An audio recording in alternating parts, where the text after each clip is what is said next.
Are you living through a period of life when you do not understand what the Creator is doing and you cannot seem to improve your situation, location, or relationships? Maybe you do not feel utterly helpless, but you feel something like this: wanting to honor the divine light source and do what He says is right, despite others doing what is wrong and thriving. We watch people with good intentions seeming to get what they want, while we follow the rules and get the short end of the stick sometimes. Frustrated that your life is not going your way, what you desire is often a dream and rarely a reality. You have hopes and try to get things to go in another direction, but have difficulty transitioning from this situation to another. Are you struggling with the feeling that others who appear less deserving are receiving more blessings than you? This is a judgment call we should not make, but do, as we are all human. Only the Creator knows the whole truth. If they are less deserving and receiving more blessings, we don't know why. This is God's domain. I do not know much about you, but much of my daily comfort comes from the fact that I'm able to make sense of my circumstances and determine the details of my life through my belief in personal responsibility. Conversely, take away my ability to understand my belief in the fatherhood of God and my perceived control, and you will see anxiety, fear, frustration, and doubt set in. It is a painful exercise in spiritual maturity. But there are inescapable, necessary, and helpful reasons why we feel confused and powerless. Why does this happen? Because we live in a broken world with fallen people and with people who are selfish, competitive, and impatient, including me and you. Everything we do is harder and more complicated. I had this naive thinking that went something like this: I know the Creator, and if I love Him, then life will be fair and good to me. This faulty thinking was setting me up to blame the Eternal Father when bad things happened. I thought I was being fair, faithful, and had a discussion crying, begging the Eternal Source after my husband left me after 35 years of marriage. I was battling cancer, and he decided he was tired of responsibility. This was not an easy battle for me mentally. I had no problem with the cancer. I did have a major problem dealing with the fact that my husband left, and if I divorced, I would break my marriage vows. I have prayed many times for a peaceful spirit on this and to still remain friends. It is not easy, but that is the way of life. Some people are spiritually stronger and can come with God's grace to an understanding of a situation and be at peace. It is only with knowing that God loved me that got me through this. Recently, I answered the phone in the morning hearing my daughter's hysterical voice trying to speak without crying, and finding out my son-in-law's brother was in ICU on life support. This was just 10 minutes before the joyful occasion of my dear friend's ordination. I had to complete my part in the ceremony and then leave immediately after to rush to the hospital. I counseled the whole extended family as we came to terms that this was not going to have a happy ending. It was especially hard for me as I too loved the young dying man. It was a greater strength that I was able to hold his hand and be with him as he passed from this life to the next. Knowing that we go from this life to the next life helped me as he went on in spirit. I needed God's strength to help me officiate the funeral and not let emotions overwhelm me. What many believers do not understand is everybody has these types of broken world experiences. No one is immune to suffering or exempt from experiencing difficulties in this world. The fact is, we live in a world where bad things happen to bad people and bad things happen to good people. We have wars all over the globe, threats of terrorists, or just someone not in a clear state of mind hurting others. Even our beloved country has experienced these senseless acts. Then there are people who take advantage of others. What kind of people are living here? Good and bad. That is the simple answer that makes sense. Not everyone cares for other people. There are also random circumstances and accidents that befall us. I like to offer 3 observations about our broken world and what we need to know. What do Helen Keller, Corrie ten Boom, and Abraham Lincoln have in common? They are some of the greatest people who have made a wonderful impact on this earth, yet though they lived through some horrendous times. So how did they do it? They chose to see their trials as opportunities to make them stronger instead of allowing them to make them bitter. Our allowing ourselves to grow through tough times allows for our spiritual growth. We can learn a lesson from everything we experience. Helen Keller learned to communicate by touch alone, and then it took 25 years for her to learn to speak clearly. She graduated from college.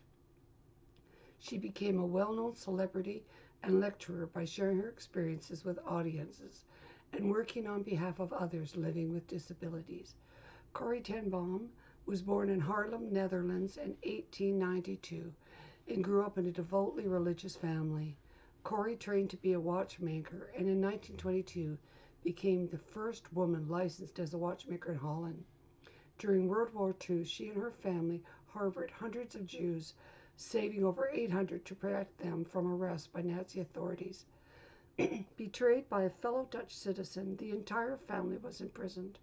Her life was an example of bad things that happened to a good person. But perseverance and faith in the Creator got her through. Abraham Lincoln was the 16th President of the United States and is regarded as one of America's greatest heroes due to his role as savior of the Union and emancipator of the slaves. He, however, did not come to this lofty position with an easy life. When he was 9 years old, his mother died at the age 34, and this event was devastating to him. He was a young child dealing with bereavement when without the love of his mom. His wife Mary bore him 4 children, of which only one, Robert, survived to adulthood. None of these deaths and sad events derailed him for long. He believed in the divine light source, and this belief structure would have undoubtedly helped him deal with situations and tragedies life presented to him. Because the Creator is sovereign and the narrative is not about us, we are not the authors of life. Our individual stories are woven into the grand narrative that God alone has written. While circumstances may seem to be out of control, they are never have been outside the infinitely attentive control of your Father. At the same time, you and I must remember that the narrative of this universe exists solely for the eternal glory of the Creator and not for our momentary pleasure and comfort. There is absolutely nothing that happens in the universe that is outside of His influence and authority. As King of Kings and Lord of Lords, God has no limitations. God is above all things and before all things. He is immortal, and He is present everywhere so that everyone can know Him. Therefore, we cannot know His plans, only that He is our strength and He is our Father. The Creator created all things and holds all things together, both in heaven and on earth, both visible and invisible. There is no limit to His knowledge, for He knows everything completely before it even happens. We have free will, and that can lead us into areas of life where there are challenges brought on by our own behavior. The Almighty can do all things and accomplish all things. Whatever He wants to do in the universe, He does, for nothing is impossible with Him. That is why He can look forward to the continuous existence of the human soul. He loves us so much that He offered us immortality and the opportunity to grow as spiritual beings. We could not do this if we did not have moments of difficulty. The Creator is in control of all things and rules all things. He is the power and authority over nature, earthly kings, history, angels, and demons. There is good and bad in the world forces that are at war with each other. We are just pawns in this epic struggle. However, we have hope and look forward to our spirit lives after this earthly adventure.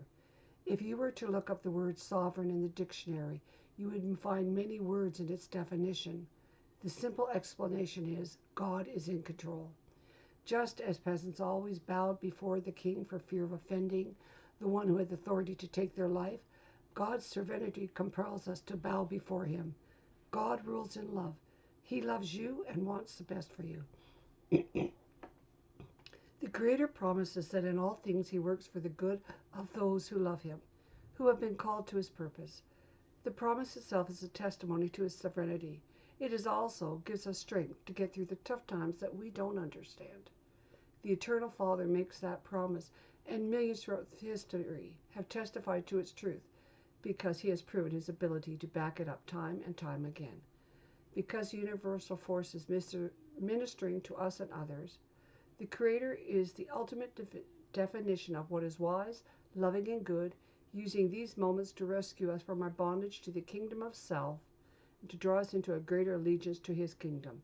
Simultaneously, God calls us to be a part of what He is doing in the lives of others. Let's be honest with ourselves. What have these moments revealed about our functional street-level faith? Maybe what we thought was a robust faith in God's presence, promises, power, wisdom, and love was actually our seeming power to control our circumstances through intelligence, determination, prosperity, or something else. Sometimes we try to run our lives as if there is no creator in it. In love, the deity will take you where you want to go in order to produce in you what you could not achieve on your own. It is an uncomfortable grace, but it is still divine, tender grace. The question is, do we allow moments of hardship and confusion to produce in us a faith that is stronger or weaker?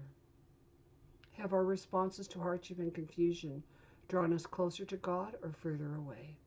In each case, it's your choice, so take hold of the opportunities that the Creator makes available. How you respond is contingent on whether you choose the Creator or yourselves. Blessings, and thank you for listening.